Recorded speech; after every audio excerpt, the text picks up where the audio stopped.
He the creator of the whole universe.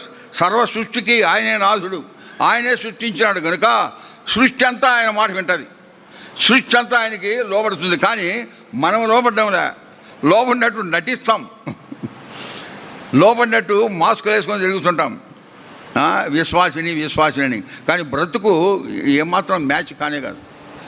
కానీ ఒక సమయం వస్తుంది, సమస్తం బయలుపరచబడుతుంది.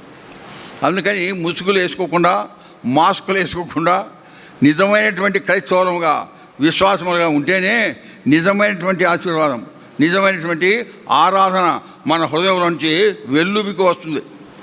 క్రైస్తవ జీవితం చిత్రమైన జీవితం. ఎందరైనా ఇంకేమైనా మాస్కులు వేసుకుంటే తీసేయండి. నీ యొక్క నిజ జీవితం బయలుపట్టి ప్రభు యొక్క సన్నిధి కలిసి, ప్రభువా ఇది నా పరిస్థితి, ఇప్పటి వరకు నేను నటిస్తూ వచ్చినాను, ఆ నటన తీసేయి అని చెప్పాలి. లేకపోతే తగిన సమయంలో అంతా బయలుపడుతుంది.